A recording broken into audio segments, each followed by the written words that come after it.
Election commission इस तरीके की बात कह रहा है, वो इलेक्शन कमीशन बाबा आदम के ज़माने में जी रहा है। भारत देश का नागरिक होने के नाते मेरा आपसे निवेदन है कि आप ईवीएम के ऊपर प्रतिबंध और अंकुश लगाइए।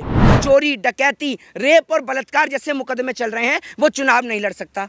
मैं आपसे कहता हूं कि सबसे पहले देश के गृह मंत्री की कुर्सी छिनती, सबसे पहले गृह मंत्री बदला जाता, फिर उत्तर प्रदेश का मुख्यमंत्री बदला जाता और देखते ही देखते पूरी भारतीय जनता पार्टी बदल जाती। वोट तो करवाना था तो वोटिंग के लिए M2 और M3 लाने की जरूरत क्या थी? जो आदमी ईवीएम का बटन दबा रहा है वो एक बटन बैलेट पेपर पे भी लगा सकता है कि स्टैंप, बात खत्म। एक नेता की तुलना आप मोबाइल फोन से कर रही है। इलेक्शन कमीशन इस देश का मालिक है, इस देश की मालिक जनता है, क्यों नहीं मानेगा इलेक्शन कमीशन?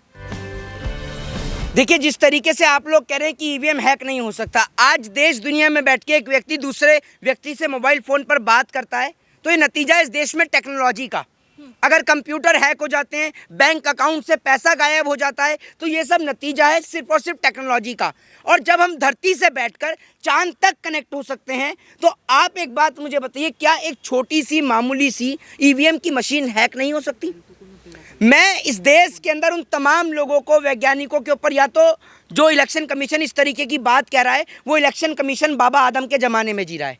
मैं ओपन बात बोलता हूँ, तभी इलेक्शन कमीशन इस तरीके की बात कह रहा है। मैं कहता हूँ कि ऐसा कोई उपकरण नहीं है जो हैक ना हो सके।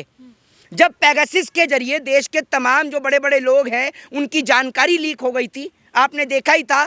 तो एक बात मुझे बताइए, एक मशीन हैक नहीं हो सकती? जो मशीन टोटल जो है डिजिटल के ऊपर ऑपरेट होती है। बहुत सारे जरिए हैं, सैटेलाइट के जरिए, चिपिंग के जरिए, बहुत सारे जरिए हैं जो मशीन को मॉनिटर भी किया जाता है, उसको हैक भी किया जा सकता है। कोई बड़ी बात नहीं है। चुनाव आयोग जन जागरूक अभियान चला रहे हैं और कह रहा है कि ईवीएम के खिलाफ जो है जनता को भ्रामक संदेश दिए जा रहे हैं, उसको भटकाया जा रहा है। मैं आपसे ये कहता हूं कि ना तो मैं किसी पार्टी का सदस्य और ना मैंने किसी पार्टी की सदस्यता ले रखी है। मैं भारत देश का एक नागरिक हूं और भारत देश का नागरिक होने के नाते मेरे को शक है। मैं कहता हूं कि मशीन हैक नहीं हो सकती, कुछ नहीं हो सकता मशीन में। लेकिन मैं एक बात आपको कहना चाहता हूं कि मैं भारत देश का नागरिक होने के नाते मेरा आपसे निवेदन है कि आप ईवीएम के ऊपर प्रतिबंध और अंकुश लगाइए। उसके रीजन भी तो वैलिड रीजन दीजिए ना। चुनाव मैं कहता हूं कोई रीजन नहीं है, मैं कहता हूं कोई रीजन नहीं है, शून्य रीजन है। हम कहते हैं कि हमें ईवीएम जी चुनाव फिर कैसे होंगे? पहले कैसे होते थे? अब तो आबादी बहुत बढ़ गई है, 150 करोड़ आबादी है हिंदुस्तान की। अच्छा, पहले तो थी नहीं, पहले के मुकाबले पहले भी तो आबादी थी। एक बात मुझे बताइए कि एक गलत तरीके से नेता चुनकर आ रहा है और इसके साथ साथ एक कानून भी पारित होना चाहिए। अभी जो हमारी सरकार ने आईपीसी और सीआरपीसी को तो बदल दिया है, लेकिन मैं ये कहना चाहता हूँ कि इसके साथ साथ एक कानून और ले आते जिसमें ये हो जाता कि जिसके ऊपर भी चोरी, डकैती, रेप और बलात्कार जैसे मुकदमे चल रहे हैं वो चुनाव नहीं लड़ सकता। मैं आपसे कहता हूं कि सबसे पहले देश के गृह मंत्री की कुर्सी छिनती, सबसे पहले गृह मंत्री बदला जाता, फिर उत्तर प्रदेश का मुख्यमंत्री बदला जाता और देखते ही देखते पूरी भारतीय जनता पार्टी बदल जाती। आज देश के अंदर एक मेमोरेंडम क्रिएट कर रखा है मंदिर और मस्जिद के नाम पर वोट हासिल करने का, बस और कुछ नहीं है। जिन लोगों ने कभी अपने माँ बाप के जूते और चप्पल नहीं उठाए वो नेताओं के, राजनेताओं के जूते उठा रहे हैं। अरे घर में अगर माँ बाप के जूते चप्पल उठा लिए होते तो आज माँ बाप वृद्धाश्रम में नहीं रह रहे होते। इनके माँ बाप वृद्धाश्रम में रह रहे हैं और ये बाहर जो है सरकारों के, नेताओं के जूते उठा रहे हैं। इन्हें एक बात समझ में नहीं आ रही है कि नेता सिर्फ और सिर्फ आप लोगों का इस्तेमाल कर रहे हैं।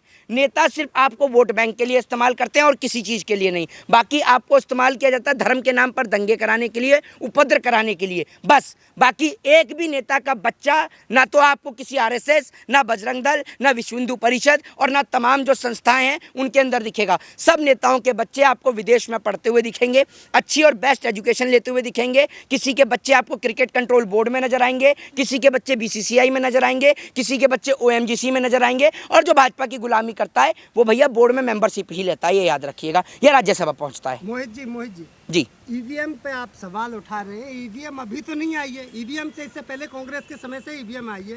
कांग्रेस ईवीएम को लेके आई, उस समय कभी भी कोई क्या कहते हैं निशान नहीं लगाया लोगों ने। एक बात आप नहीं, मेरी बात सुन लीजिए, मोबाइल फ़ोन आया, ठीक है जी, मोबाइल फ़ोन आया तब तो मोबाइल फ़ोन कीपैड आता था, ठीक है। आज मशीन आई M1, M2, अब M3 आ गई। पता है आपको कुछ? अरे आपको पता है पहले जब कीपैड का फ़ोन था, कीपैड का फ़ोन कभी आपने हैक होते हुए सुना था? स्मार्टफोन आया, हैक हुआ ना, स्मार्टफोन आया, हैक हुआ ना। ठीक उसी तरीके से M1 थी मशीन, M2 से वोटिंग होती थी, M3 आई, मैं आपसे ये कहता हूं कि जब वोट ही तो करवाना था तो वोटिंग के लिए M2 और M3 लाने की जरूरत क्या थी? इलेक्शन कमीशन हमें इस बात का जवाब दे दे। आखिर क्या दिक्कत थी M2 M1 में? बताइए ना आप मुझे, है आपके पास जवाब? अरे सब चुप हो गए, आप गूंगे हैं क्या? टेक्नोलॉजी अपडेट होती रहती है। अरे तो टेक्नोलॉजी अपडेट होती रहती है, वही तो मैं इनको समझाना चाह रहा हूँ।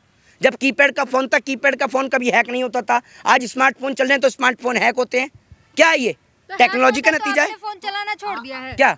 आपने स्मार्टफोन चलाना छोड़ दिया। वैसे ही सरकार भी ईवीएम ला कर रही है, टेक्नोलॉजी है। एक बात आप मुझे बताइए, आपको पत्रकार किसने बनाया है? आप किसी बस में ना कंडक्टर बनने के लायक भी नहीं है, जिस तरीके का आप सवाल पूछ रही हैं। अरे आप छोड़िए, पहले मेरी बात सुनिए। नहीं, हैक होता है फोन, आपने स्मार्टफोन चलाना छोड़ दिया अच्छा है। मतलब अगर फोन हैक हो रहा है तो चलाना छोड़ दें हम? क्या आपने तरीके नहीं, आपने कहा, एक बात आप, मैंने आपको जो ये बोला है ना, बहुत सोच समझ के बोला है कि आप पत्रकार तो बन गए, आप बस में कंडक्टर बनने के लायक भी नहीं है। ये पता है मैंने क्यों बोला है? ये मैंने इनको इसलिए बोला है कि एक मोबाइल फोन है और एक व्यक्ति है जो भारत देश का भविष्य तय कर रहा है। ईवीएम डिसाइड करती है who is this prime minister of India, कि कौन भारत देश का प्रधानमंत्री बनेगा, और वो प्रधानमंत्री देश का भविष्य तय करता है।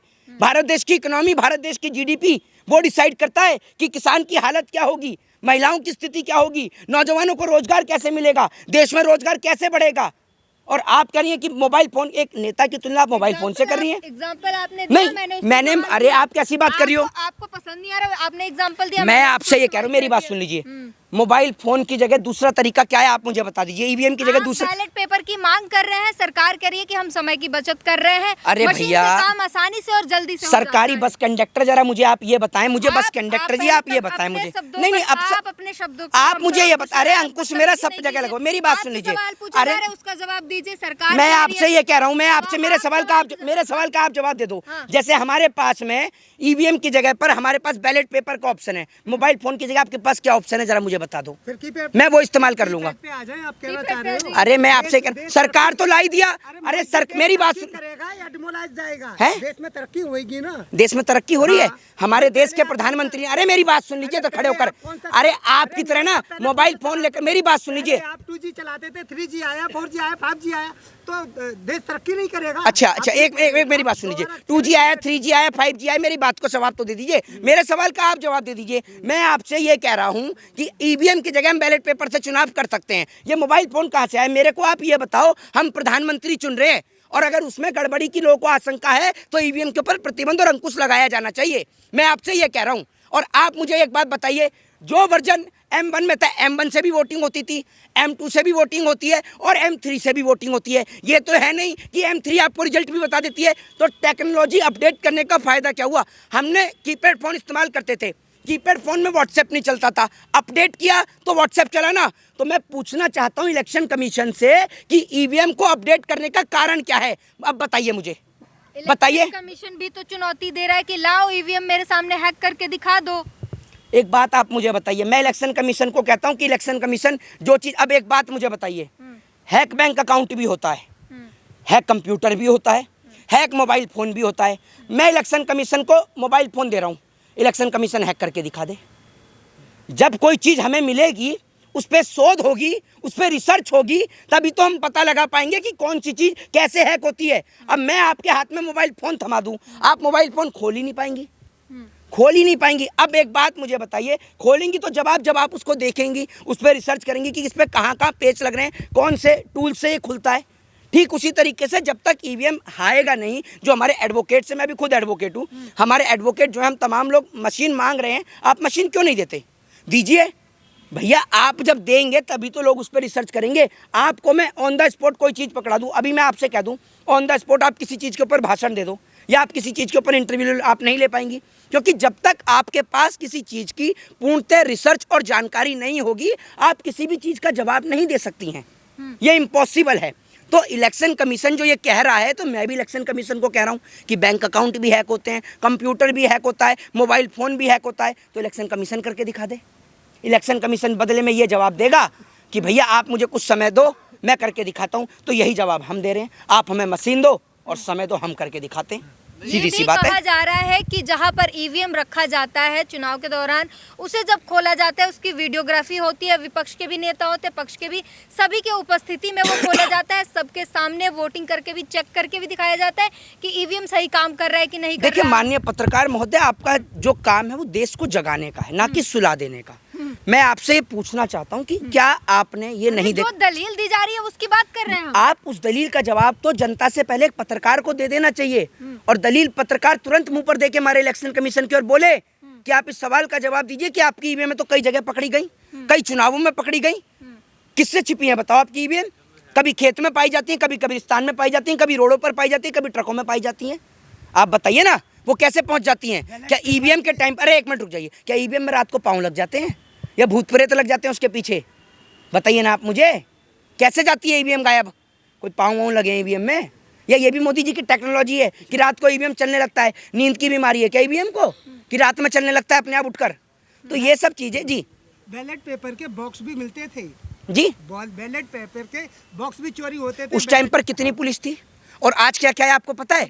अरे मेरे सवाल का जवाब दो। पुलिस नहीं थी, आप ये कहना हैं? चाह रहे हैं कांग्रेस के टाइम में? अरे मैं आपसे कह रहा हूँ, आज हमारे पास इंडियन आर्मी है, सीआरपीएफ है, सीआईएसएफ है, तमाम पुलिस बल है, यूपी पुलिस बल है, दिल्ली पुलिस बल है, एमपी पुलिस बल है, हमारे पास तमाम जगह की रेजिमेंट है, हमारे पास तमाम चीज़ें हैं, सीसीटीवी फुटेज है, तमाम चीज़ें हैं। एक बात आप मुझे बताइए ना, हम पुलिस फोर्स लगाते हैं, लेकिन मैं आपसे ये कहना चाह रहा हूँ कि भैया बैलेट पेपर तो आज भी, आप एक बात मुझे बताइए, जब वोट डालते हैं, वोट डालने के बाद एक स्लिप जाती है ना ईवीएम के अंदर, जाती है ना, तो मैं कह रहा हूं कि वो डालने के बजाय एक आप बक्सा भी रख दो बगल में। जो आदमी ईवीएम का बटन दबा रहा है वो एक बटन बैलेट पेपर पे भी लगा सकता है कि स्टैंप, बात खत्म। उसमें कौन सा समय खराब होगा? वही समय प्रक्रिया लगेगी।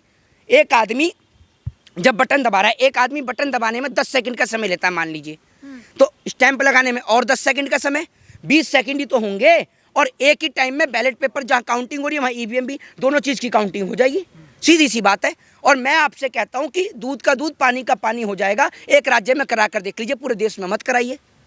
सीधी सी बात है। पार्टियां, कई सारे संगठन अलग होकर केवल ईवीएम का विरोध कर रहे हैं। मेरी बात सुन लीजिए, मैं भारत देश का नागरिक हूं, मेरे को पार्टी से कोई लेना देना नहीं। सवाल तो जी लीजिए जी। और आप कह रहे हैं कि आप बैलेट पेपर का जो कागज निकलेगा बैलेट पेपर मशीन से, आप उसमें इलेक्शन की उसमें स्टैम्प की बात कर रहे हैं।